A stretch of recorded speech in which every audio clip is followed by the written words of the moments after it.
Hey guys, what's up? We're going to be talking about the newest animated film, Raya and the Last Dragon.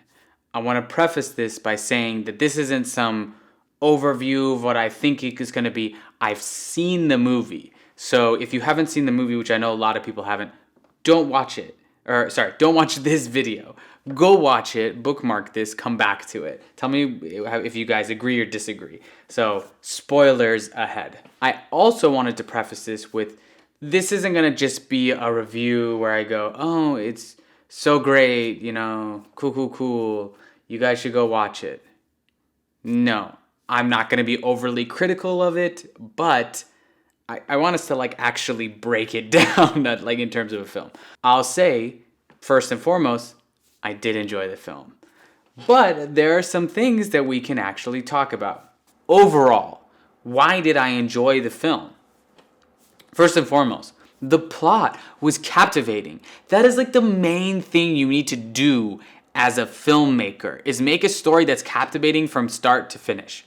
They did that through and through. They 100% did that. I didn't like how much exposition they were doing in the beginning, but outside of that, it was just so captivating. I was captivated with the story, and the story just breezed by for me. So they did a really good job with that. Now, why was it so compelling?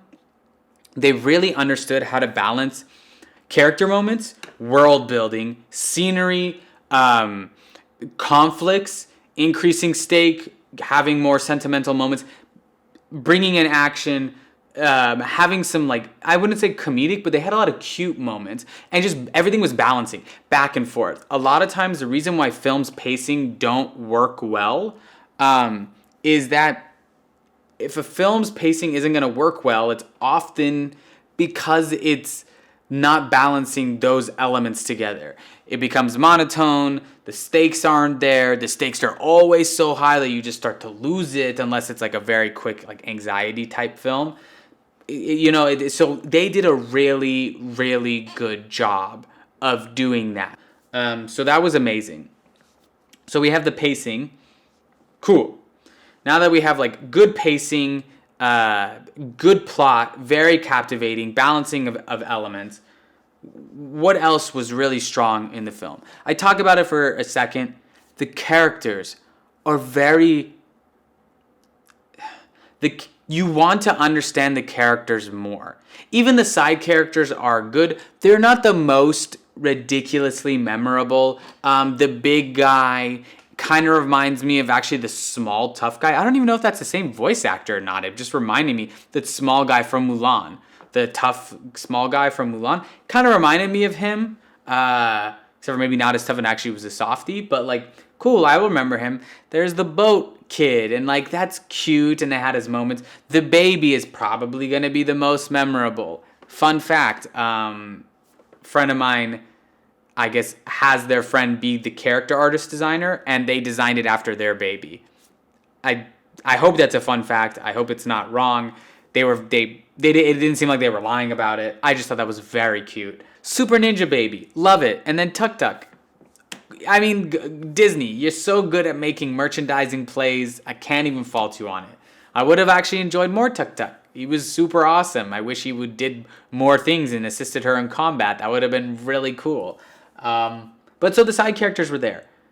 Namaari and Raya and Benja and Fang's chief and all these characters they're not a lot of them, but I cared a lot about them. Sisu, I cared about them, and that was great. I think they could have gone more in depth to Namaari level. Namaari, in my opinion, was the level that they were trying to get at. So much internal conflict, and I felt it. You don't just have to have internal conflict, but you have to be able to feel what the character's feeling. Raya had it, Sisu had it, but Namaari had it. I was resonating. A great example is in Zootopia, Nick the fox and wow, I totally forgot the bunny's name, but those characters, I really felt it. That's why that movie is so freaking genius, because you feel the characters wholeheartedly. I didn't 100% feel that, but it was good. It was pretty freaking solid. I would say Namaari is actually almost a little bit above Moana, except for that Moana got way more time in terms of character. And then Moana's like above Raya by a pretty far margin. They did a good job of that. Now, it's not their strongest point. What is their strongest point? Well, actually, there's one that I think is actually their strongest point. But one of their strongest point, that's good world building. That is good world building. Especially because you don't have a lot of time. It's very difficult to bring up. And it's not something where you want to do quick world building.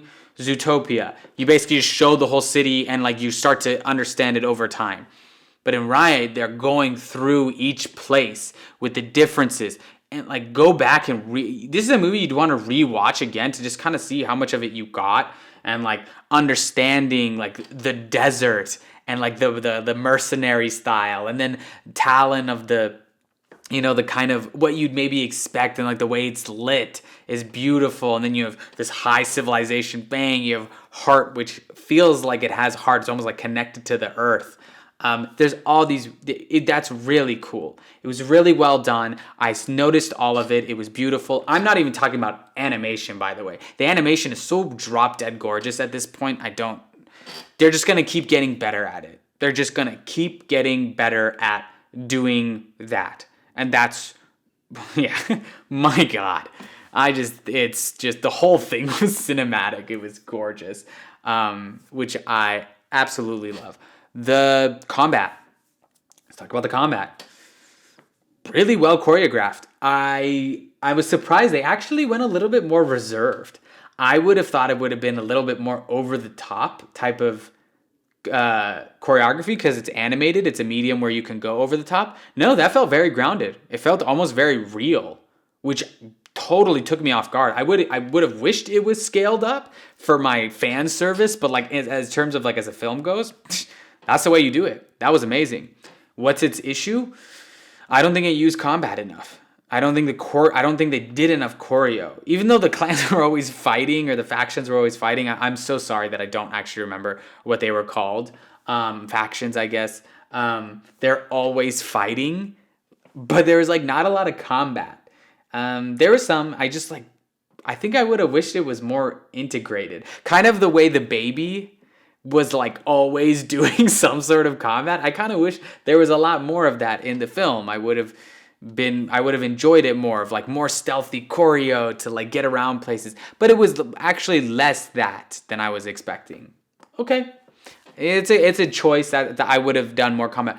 But when they did choreo, yeah, grounded, beautiful, scenes were awesome. Especially, actually not even especially. Every Namaari Raya fight is just amazing. It's so good. The one where the dragon comes and Sisu comes and does the fog, and that moment, I wasn't expecting her to get so caught off guard. I almost forgot that she was a dragon fan, and that moment caught me off guard and was beautiful. The best scene in the whole freaking movie, not the one with them blocking things like that. They did that in a lot of things. That was even like in Big Hero 6. They have like all those kind of moments. No. This moment was like when Raya, and I think they use it in a trailer, Raya's walking in Fang and everybody's losing their crap trying to get out because Druun are coming, and she's just walking in that perfect angled shot, and it's just, and then you just see Namaari turn and her mom's just there and stone, and she's like, let's finish this.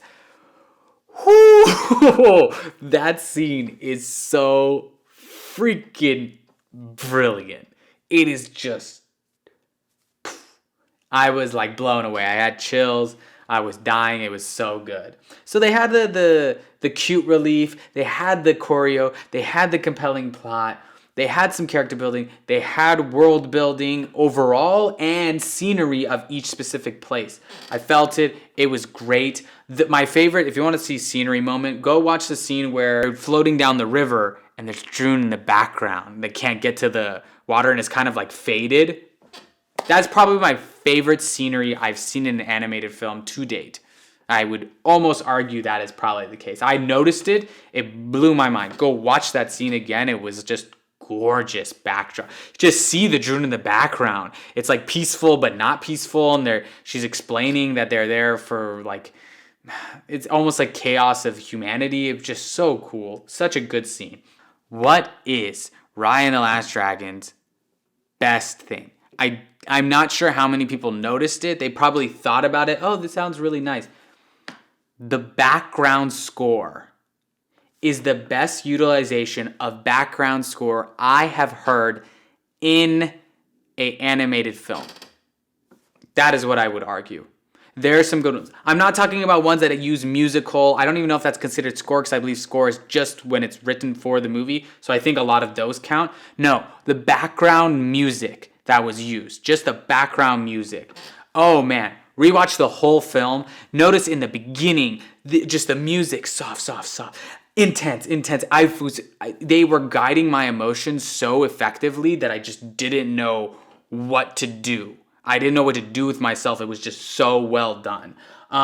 When she's walking up, you know that awesome badass scene I talked about where she's walking up to do the last fight. That's amazing. When it's the crossbow and Sisu's trying to say like trust me and things like that scene. Every scene is really intense. When they're in Talon, every faction had like different sound background music, and it's funny because the background music was both. It had some ancient quality, it had some historical quality to it, but then it had some modern elements to it, and I was just like loving that. That was amazing. It's my favorite. Please go listen to it again, but listen to it in the context of the movie. So I'd say like go watch it again and watch how that was utilized. The last amazing thing that I would say is I don't know if it was shown in the trailer. I don't think so. I think it was basically shown as like a badass film.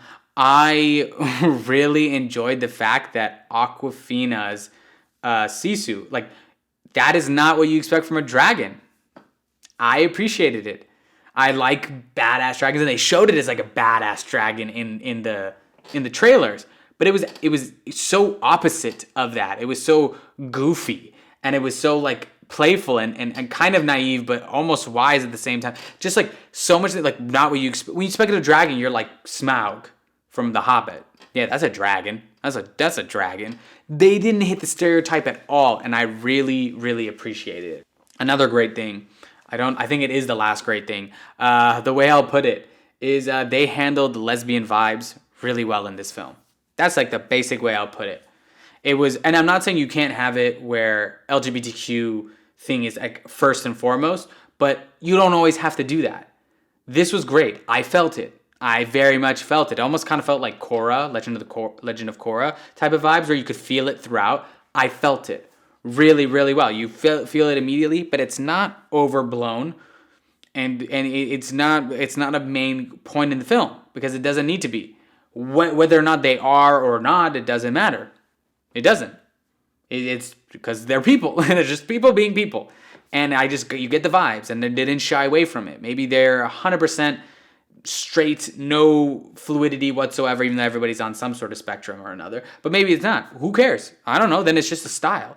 But you got the vibes, and it was awesome. And I think that's like a great way to show representation. I know a lot of people that I have that are younger LGBT people of the LGBTQ community probably watched this and like felt like they found some representation of some badass, strong female women that were vulnerable at the same time. Not just tough and not just weak, and had balances of vulnerability and strength and issues and resolutions, like that's great. So I really appreciated that. That's my last good thing. On that note, so we have talked about all the positive things that have happened in this film. Now, I do want to talk about some of the criticisms. There are some criticisms. Remember how much I really enjoyed this film, because I know a lot of people get really attached to films, especially these type of films, and then they'll not hear it. The film had some issues. It did. It had some issues in terms of structuring. There were some, not plot holes. I wasn't even looking at plot holes. I bet you they were there, but just holes in terms of structure as in terms of filmmaking. So first, let's get out of the way. Culturally, is it offensive or not? So I'm not Asian, Southeast Asian. I'm not East Asian. I can't really talk about it, but I have asked a few people and it has been brought up in conversation. Some people were really happy that they got representation. a lot of people, and like some of those people just think it was like very beautiful that like they were able to get representation, and that it was relatively representative of their cultures. But there are some ones that are a little bit more picky, and there are some fair points that they kind of blended a lot of cultures together. They didn't really identify the different cultures that well. A lot of them are not representative of like what they're supposed to represent. Yada yada yada. There's a lot of those elements.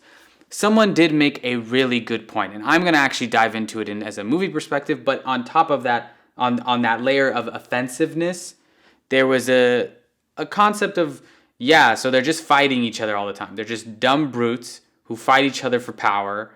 And then a dragon happens. And like, dragon's like, no, let's not do that. And they're like, cool. You know, let me cry and let me dragon it up. And like, I totally agree with you now. And all our problems are solved. And that was a really good point in terms of like, maybe that's not the best representation of culture. We know that a lot of times with these East Asian type of films, they like to go into the martial arts element of it. And maybe we need to stop doing that. But as a martial arts buff myself, I really enjoyed it. Would have wished there was more action, actually. But let's talk about that point of the way they were represented. I don't want to go too much into the offensiveness. So let's just put it, let's parking lot that may be the case. I am not the person to state whether or not it's offensive or not. But I had enough people that were on both sides. Some people were crying at their representation. Others were kind of But I would say it's probably not a Moana level representative movie, which I think most people loved Moana's representation, how they did it. So cool. If we have that standard, it didn't reach there. Noted. Now, to talk about the things that I can personally talk about as someone who was in acting as a field, and just as a moviegoer and someone who breaks down films very often. So I brought up that they're kind of brutish. For me, part of the criticism that I have is there is this really great element of class struggle, power imbalances, which is actually very representative of like modern society, even just old society, just society in general. And they really didn't go into any of it. For me, the beginning part and even some of the middle parts, just I call whatever the different factions. I don't remember, they're called clans. I don't actually remember what they're called, but like Heart, Fang, Spine, Talon, Tail. Right? I think it's all the dragons, I think. So yeah, I think that's what it was. Those groups, they were acting really dumb. And that's okay if you show why. You show the desperation. It was like the first 5 minutes of the film where like you don't know much about the class struggle. We've never seen anything. They gave us some exposition on some stuff. And then, cool, now they're fighting for this orb. I get it. They're fighting for the gem and you know, they think it's for prosperity. They explained it. But you can't just explain it and then we're on board. And I think that was missing. And it was actually would have been a really cool part of the movie if they would have gone into that. I know it was already a relatively long film. Like, what are you going to do? But I think that's actually a direction they could have gone in. So you have them fighting. And then is it Druun or Druud? Whatever. The spirit purple mist. I should actually probably just look that up. But the moment they're breaking it's opening, and then they're just like fighting for the different pieces. At that point, I wasn't rooting for them anymore. I honestly was like, cool, you should all get turned to stone. That's like totally fine with me because you guys are acting in your own selfish interests so feveredly that like I don't know what to do and how to back you guys. So I didn't really enjoy that. It kind of upset me very early on in the film.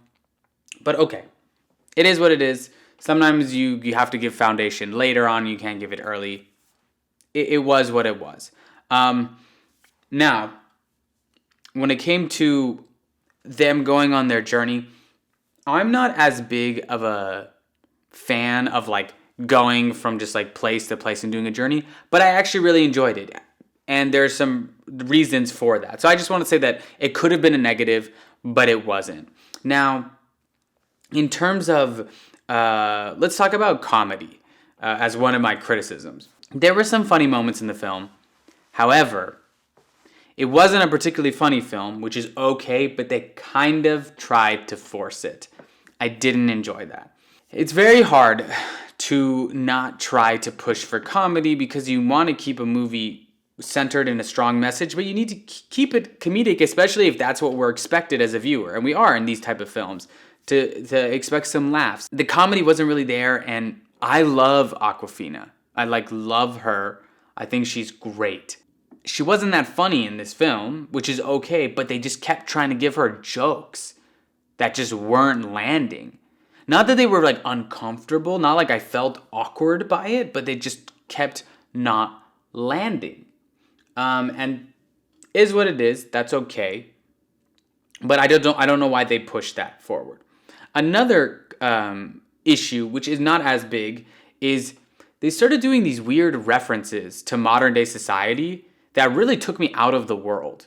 Didn't really get why they did that. They talked about group projects. I'm sorry, that's not a thing over there. That's not a thing at that time period. Group projects are for the K through 12 class system. That doesn't make any sense. The kid talking about how he's a chief financial officer didn't make a lot of sense. It came up more times than you realize. I'm not remembering all of them, but it did come up I think 4 times. It didn't need to happen. It wasn't a big deal. It's just something to note. I noticed it. Every time they said it, I realized I wasn't in this amazing world. And actually, it's a credit to how amazing the rest of the world was that I felt taken out of it when that happened. So those are my main things. The last one being that, as we talked about, I with the ending, I love I love Disney messages. I like the way they do it. They hammered this one really well. Trust your, putting trust in others and things like that. It's a common message. Honestly, Disney's very often putting up common messages and just doing some in a way that you haven't seen before or that you would never get to experience without their ability to make these animated films. And so I enjoyed it. It was a good message. I liked parts where Raya gives it to Namaari and she's the one who has to do it. That's cool. I wasn't expecting that. But I didn't enjoy the very ending that everybody's betraying everybody. The whole freaking film, except for the little tight group. So everybody is doing all these terrible things to one another. And then they're yeah, but the dragons are back now. And we saved the day. Well, we didn't save the day. We've actually only been around for 5 minutes. And that's chilling. And the leader of the Fang's that's none of that stuff I did happened. And we're fine. And Kumandra, I'm what? That's not how you do a resolution. It's nobody even saw them do it. It was just their thing, and then everybody's okay now because dragons are back. That's a weak thing. It was brought up to me, and I even without them saying that, even without me understanding that perspective, I would have felt that way watching that film, and I didn't enjoy that.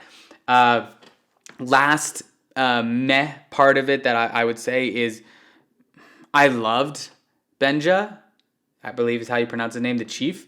When he is no longer stone, that moment, I know they tried. That should have been a big moment, a really big moment. On top of that, when the dragons come back, Awkwafina Awkwafina had some moments where she had a really soft-tempered tone as opposed to her Awkwafina voice. She had a soft-tempered tone. When she finds her brothers and sisters are back and she's alive, Sisu should have been that should have been an emotional moment, and they just were hey guys, you're back. It was nope. I was I don't care how good of a studio you are, I don't care how your reputation precedes you. That's not a good moment. It wasn't a good moment. It should have been way more intense. I'll tell you I'll give it to you when a movie does an intense moment. The moment Moana with the island person, I haven't seen the movie in a little while, and she has a gem and it's just a parting sea. I'm oh shoot. And Raya did a good moment with that, with the Druun's coming in and them blocking it, and then she gives it up and they turn. So they're so good at those really strong moments, but that after effect, and like they did a good job of that in Moana, the after part of it that I thought was really cute and fun and just hit. This time it was so close to the end of the film that I was like, please give me that emotional moment. You know what it is? It's Scott. It's Ant-Man in Avengers coming back 5 years later and seeing his daughter. Like, that's a moment. That's the same moment. You haven't seen your daughter in years, I think. I don't remember how long it was. And she's grown up and she saved the world and you believed in her. And that's what you last remember. That should have been like a Mulan moment. If you want to know a good moment, the best moment, Mulan, her dad, and her after all of the events. That's how you do that moment. Raya didn't do it. That's actually the best way I can put it. If you haven't seen Mulan in a while, go watch the old Mulan. You'll see that moment. That moment strikes a huge chord in you. And this one didn't feel like that for me. And I think it could have been there because I can picture it in my mind. All right, guys. So we've talked about all the positives that are just really great. I really enjoyed it. Some of the criticisms that didn't make it, in my opinion, a top tier film. I know it got like a 95% on Rotten Tomatoes. The way I would have done it is the audience score, in my opinion, should have been like 90 plus. Because you got that so many people think it's like they're very quickly becoming their favorite film. That's great. I think I would have given it around like in like the high 80s, maybe like mid 80s. It's a great film, but like it's not some of these masterpieces. I wouldn't consider it a masterpiece at all. Nor do I think I can consider it a masterpiece even if it completely hit representation perfectly. I don't think I don't think that's where it should go. I think those should be very historically important films. Like, I don't think Black Panther is any better of a film because it has like pretty much an all black cast. I think it's a very important film historically. Like, you have an all-black cast in a superhero, not all black, but mainly black cast in a superhero film, a mega film that reached billion plus. I think that's the first time that's ever happened. I don't think this would be any better if it was 100% hit the nail on the head for representation, even though, as we talked about, we're not even sure if that's really the case, nor do I have the ability to say that. All right, guys, let me know what you think. How amazing did you think this film was? Do you kind of agree with me where it was placed? Did you absolutely hate it? Did you find it super offensive? Did you find it really inspiring? We always say art is subjective. Open up a dialogue, please. I would love it. Be respectful. So guys, that's my take on Raya and the Last Dragon. And if you guys have any other things you want me to cover, big movies, shows, endings that you thought were interesting, even trailers that you thought were kind of cool. I worked in the trailer industry, so I'm happy to do that. Let me know. And on that note, guys, I'll catch you in the next one.